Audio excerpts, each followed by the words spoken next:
Hello and welcome to Varma's online academy. दोस्तों, JSSC CGL 2023 के exclusive classes में आपका स्वागत है। जैसा कि हम डिस्कस कर चुके हैं कि पेपर 3 जो है ये इसमें झारखंड जीके से कुल 40 प्रश्न जो है ये पूछे जाने हैं, ठीक है। और ये टोटल 120 मार्क्स के क्वेश्चंस होंगे, तो बहुत ही ज़रूरी हो जाता है कि ये सेक्शन जो है ये आपका बहुत ही मजबूत हो। तो इन्हीं चीज़ों को ध्यान में रखते हुए जेएसएससी सीजीएल के लिए झारखंड सामान्य ज्ञान पर आधारित ये एक्सक्लूसिव क्लास सीरीज जो है ये चलाया जा रहा है। आज के जो इस क्लास में हम लोग देखेंगे झारखंड का इतिहास, क्षेत्रीय राजवंश भाग 2, जो कि होगा छोटा नागपुर के मुंडा और नागवंश के संबंध में। इससे पूर्व के क्लास में हमने पलामू के चेरो वंश के बारे में देखा था। हमने जो है पलामू के चेरो वंश के विभिन्न राजाओं के बारे में डिस्कस किया था। हमने देखा था कि किस तरह से जो है भागवत राय ने पलामू में चेरो वंश की स्थापना की थी रक्सेल वंशों को हराकर। इस क्लास में हम लोग छोटा नागपुर क्षेत्र के मुंडा वंश और नागवंश इन दोनों के बारे में डिस्कस करेंगे। आने वाले क्लास में हम लोग झारखंड के क्षेत्रीय राजवंश में से सिंहभूम क्षेत्र के सिंह वंश के बारे में डिस्कस करने वाले हैं। मगर आज हमारा क्लास होगा इस पर, जो कि है छोटा नागपुर क्षेत्र का मुंडा वंश और नागवंश, ठीक है। तो शुरू करते हैं आज का ये क्लास। जो लोग आज के इस वीडियो के माध्यम से हमारे साथ जुड़ रहे हैं उन्हें याद दिला दूं कि आप जो है हमारे चैनल वर्मास ऑनलाइन एकेडमी को सब्सक्राइब कर लें, ताकि आने वाले सारे अपडेट्स आपको समय समय पर मिलते रहें। और साथ ही साथ अगर पूर्व के क्लासेस आपसे मिस हो गए हैं तो नीचे डिस्क्रिप्शन बॉक्स में आपको लिंक मिल जाएगा, वहाँ से आप पूर्व के सारे क्लास को जो है अटेंड कर सकते हैं, ठीक है। तो शुरू करते हैं आज का ये क्लास। आज का जो हमारा सबसे पहला टॉपिक होगा ये होगा मुंडा वंश के बारे में, जो कि छोटा नागपुर क्षेत्र से संबंधित था, ठीक है। सबसे पहले हम लोग मुंडा वंश के बारे में पढ़ेंगे। तो आता है मुंडा वंश। झारखंड की जनजातियों में सबसे पहले मुंडा जनजाति ने राज्य निर्माण को जो है शुरू किया, ठीक है। ऐसा माना जाता है कि झारखंड में जितने भी जनजाति हुए इन सभी में मुंडा जनजाति ने जो है सबसे पहले राज्य निर्माण की प्रक्रिया को शुरू किया। और झारखंड क्षेत्र में सबसे पहले राज्य निर्माण की प्रक्रिया शुरू करने का श्रेय जाता है ऋषा मुंडा या ऋचा मुंडा। झारखंड की जनजातियों में सबसे पहले ये व्यक्ति थे जिन्होंने झारखंड क्षेत्र में सबसे पूर्व राज्य निर्माण की प्रक्रिया को शुरू किया था, और इनका नाम क्या था? ऋषा मुंडा। इन्होंने सूतिया पाहन को मुंडा वंश का जो है मुंडा शासक बनाया, और इन्हीं के नाम पर अपने राज्य का नाम सूतिया नागखंड रखा, ठीक है। तो इन्होंने क्या किया? स्वयं राजा न बनकर सूतिया पाहन को यहाँ का मुंडा शासक बनाया, और इनके नाम पर अपना राज्य का नाम क्या रखा? सूतिया नागखंड। अब जो है सूतिया नागखंड जो है ये कुल 7 गढ़ों में विभाजित था, और इसे 21 परगना में बांटा गया था, ठीक है। तो आपको ध्यान में रखना है, क्वेश्चन इस तरह से आ सकता है कि जो सूतिया नागखंड था, जो सूतिया पाहन की जो राजधानी थी, सूतिया नागखंड को कितने गढ़ों और कितने परगना में जो है विभाजित किया गया था, ठीक है। तो आपको याद रखना है कि 7 गढ़ और 21 परगना थे। अब है कि मदरा मुंडा जो है ये इस वंश के अंतिम शासक थे। मुंडा वंश का जो अंतिम शासक था ये मदरा मुंडा था, और प्रथम शासक जो था ये कौन था? सूतिया पाहन, ठीक है। और राज्य निर्माण की प्रक्रिया शुरू करने का श्रेय किनको जाता है सबसे पहले? तो यह है ऋषा मुंडा। अब हम लोग नागवंश के बारे में पढ़ लेंगे। मुंडा वंश के बारे में हमने देख लिया, अब हम लोग जो है नागवंश के बारे में डिस्कस कर लेते हैं। नागवंश जो है ये भी छोटा नागपुर क्षेत्र से संबंधित है, और फनी मुकुट राय जो है इसके संस्थापक रहे हैं। इसके सबसे पहले राजा फनी मुकुट राय हुए। क्या है कि मुंडा शासन के बाद नागवंशी शासन शुरू हुआ छोटा नागपुर क्षेत्र में। कहा जा रहा है कि 64 ईस्वी में, प्रथम शताब्दी में 64 ईस्वी में फनी मुकुट राय ने क्या किया? नागवंशी राज्य की स्थापना की, और इसकी राजधानी कहाँ रखी? सूतियाम्बे। अगला है कि इसका जो राज्य है ये 66 परगना में विभक्त था। टोटल जो है 66 परगना में विभक्त था। हमने देखा मुंडा वंश के समय में जो है ये उनका जो राज्य था, जब सूतिया पाहन यहाँ के राजा बने तो इनका राज्य जो है ये 21 परगना में विभाजित था, जबकि फनी मुकुट राय ने जब नागवंशी शासन की स्थापना की तो इनका राज्य 66 परगना में जो है ये विभाजित था, बांटा गया था। फनी मुकुट राय को नागवंशी शासन का जो है, नागवंश का जो है आदि पुरुष भी कहा जाता है, ठीक है। तो आपको ध्यान रखना है, चूँकि राज्य का निर्माण जो है नागवंशी शासन का प्रारंभ जो है ये इन्होंने किया था फनी मुकुट राय ने, तो इसीलिए इन्हें नागवंश का आदि पुरुष के नाम से भी जाना जाता है। इन्होंने सूतियाम्बे में एक सूर्य मंदिर का भी निर्माण कराया था। आगे आता है कि फनी मुकुट राय की हत्या बागदेव सिंह ने कर दी थी, ठीक है। फनी मुकुट राय की हत्या कर दी गई थी, और इनकी जो हत्या हुई थी ये बागदेव सिंह ने कर दी थी। आगे हम लोग देख लेते हैं जो अगला नागवंशी शासक है, ये है भीमकर्ण। भीमकर्ण जो है ये ऐसा प्रथम शासक था जिन्होंने राय के स्थान पर कर्ण की उपाधि धारण की थी। ठीक है, इससे पहले जो है फनी मुकुट राय जो थे तो वो राय की उपाधि रखते थे, फनी मुकुट राय करके लिखते थे।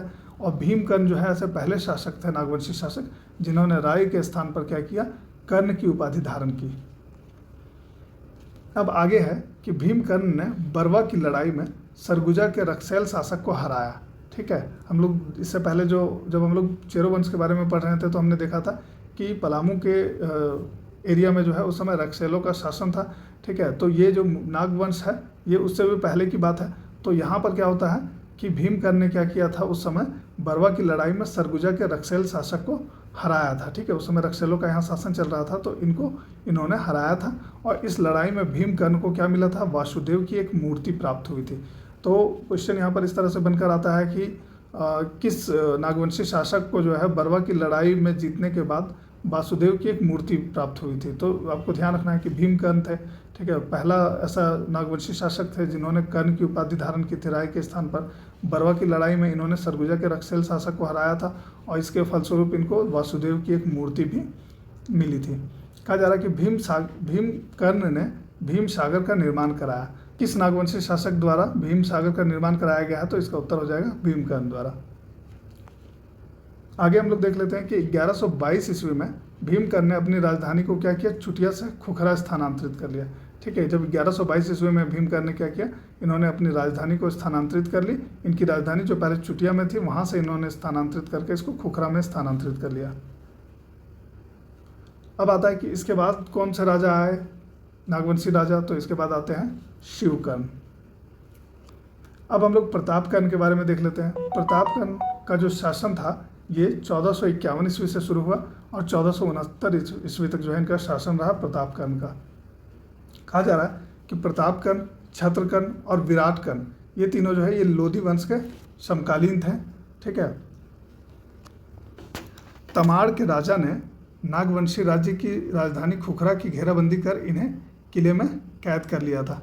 ठीक है, जब प्रतापकर्ण यहाँ के राजा थे, नागवंशी शासक थे, तो क्या हुआ था कि जो तमाड़ के राजा थे इन्होंने नागवंशी राज्य की राजधानी जो खुखरा में थी इसकी घेराबंदी कर ली थी और इन्हें यानी कि प्रतापकर्ण को जो है ये उनके किले में कैद कर लिया था। अब आता है छत्रकर्ण के बारे में। छत्रकर्ण जो है ये 1469 से 1496 ईस्वी तक खुखरा के राजा थे। ठीक है, आगे है कि इन्होंने कोराम्बे में भगवान विष्णु की मूर्ति स्थापित की थी। ठीक है, कोराम्बे में इन्होंने भगवान विष्णु की मूर्ति स्थापित की थी। तो यहाँ पर जो एक क्वेश्चन बनकर आता है कि किस नागवंशी शासक द्वारा कोराम्बे में भगवान विष्णु की एक मूर्ति स्थापित की गई है। तो आपको ध्यान रखना है छत्रकर्ण, 3-4 पॉइंट ही हैं हर एक राजा के बारे में, आप नोट करते जा रहे होंगे तो आसानी हो जाएगा। 1469 से 96 ईस्वी तक जो है ये खुखरा के राजा हुए। छत्रकर्ण यानी नागवंशी शासक कौन थे, तो छत्रकर्ण थे। और इन्होंने कोराम्बे में भगवान विष्णु की मूर्ति को स्थापित किया। आगे आता है कि वैष्णव संत चैतन्य महाप्रभु 16वीं सदी के प्रारंभ में मथुरा जाते समय पंच परगना में रुके थे। ठीक है, जब वैष्णव संत जो चैतन्य महाप्रभु जो थे जब वो 16वीं सदी के प्रारंभ में मथुरा जा रहे थे तो उस समय वो पंच परगना क्षेत्र में आकर रुके थे। एक अन्य जो है नागवंशी शासक हैं जिनका नाम है राम शाह। इनके बारे में हम लोग देख लेते हैं कि इनका शासनकाल जो है ये 1690 से 1715 ईस्वी तक रहा और ये मुगल शासक बहादुर शाह प्रथम के समकालीन थे। ठीक है, राम शाह जो है ये 1690 ईस्वी से 1715 ईस्वी तक इनका शासन चला और ये उस समय मुगल बादशाह कौन थे, तो बहादुर शाह प्रथम। एक अन्य शासक हैं यदुनाथ शाह।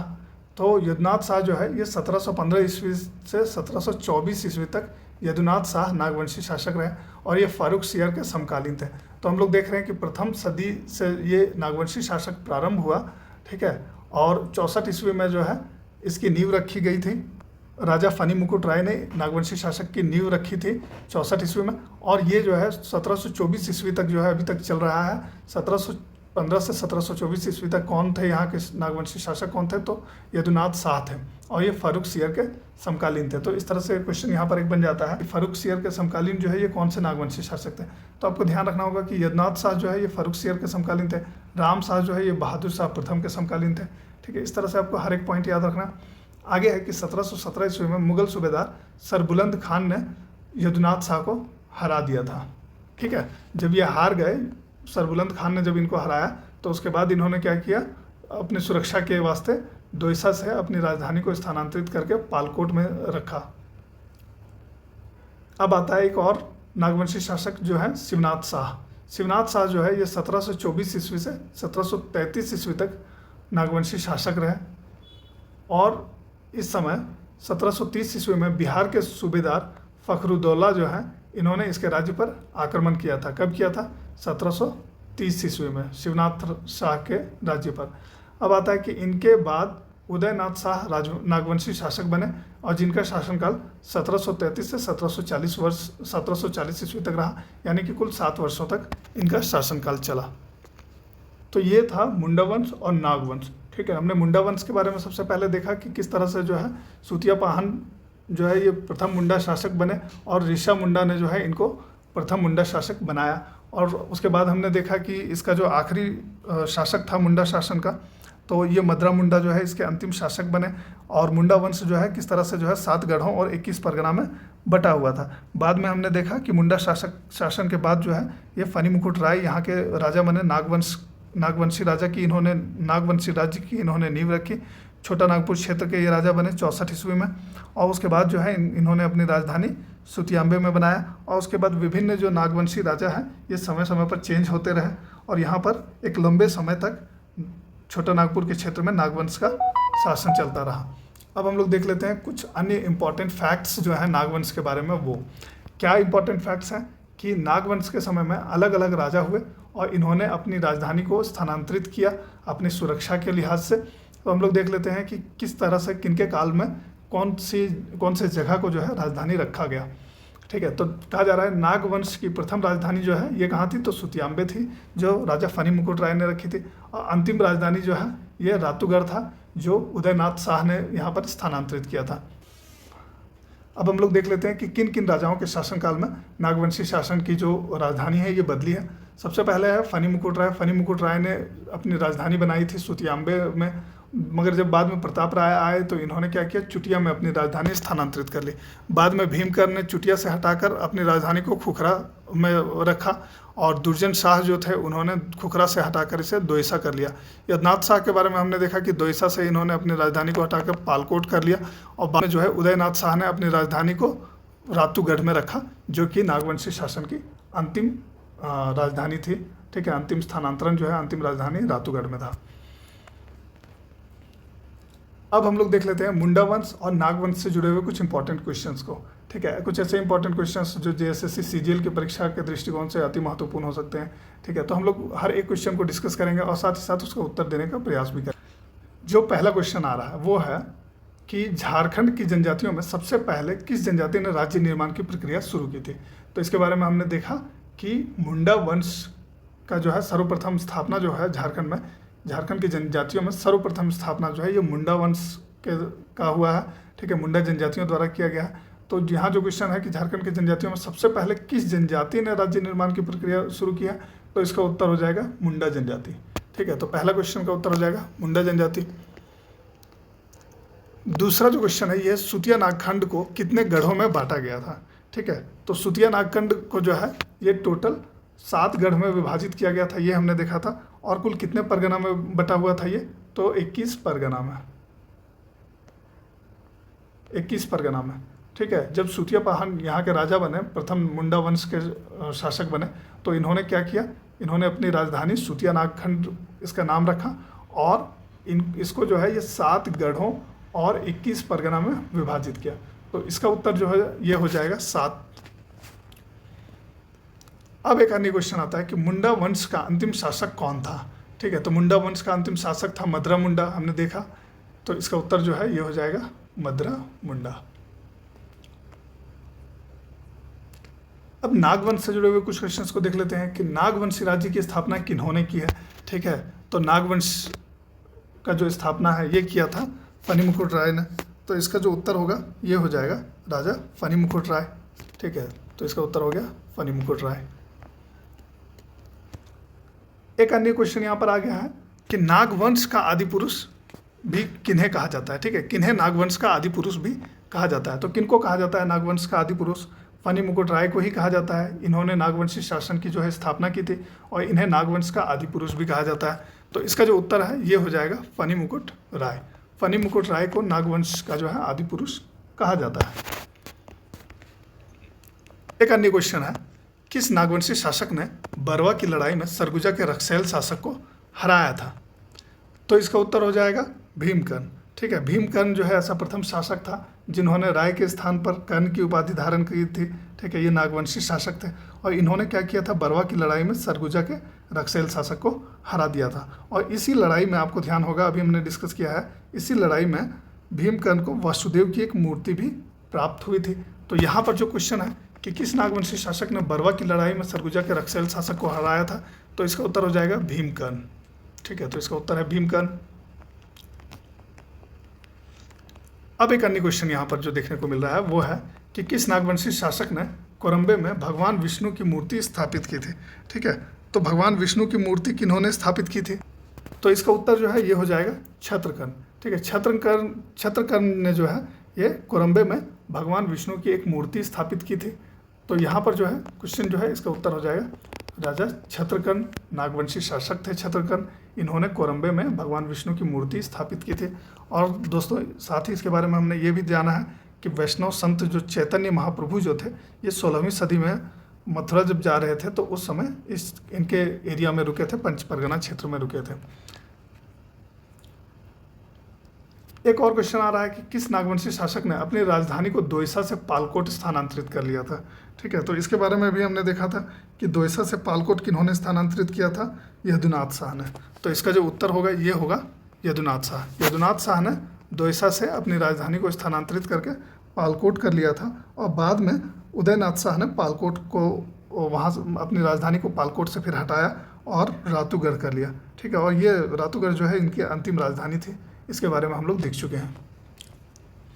तो दोस्तों आप देख रहे हैं वर्मास ऑनलाइन एकेडमी। उम्मीद है ये पूरा सेशन जो है, ये पूरा क्लास आपके लिए इन्फॉर्मेटिव रहा होगा।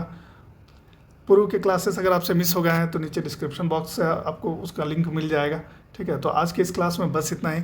मिलते हैं अपने अगले सेशन में जिसमें हम लोग बात करेंगे, अपने अगले क्लास में हम लोग बात करेंगे झारखंड के क्षेत्रीय राजवंश के बारे में। और हमारा जो अगला क्षेत्रीय राजवंश होगा जिसके बारे में हम लोग डिस्कस करने वाले हैं, ये होगा सिंहभूम का सिंह वंश। धन्यवाद।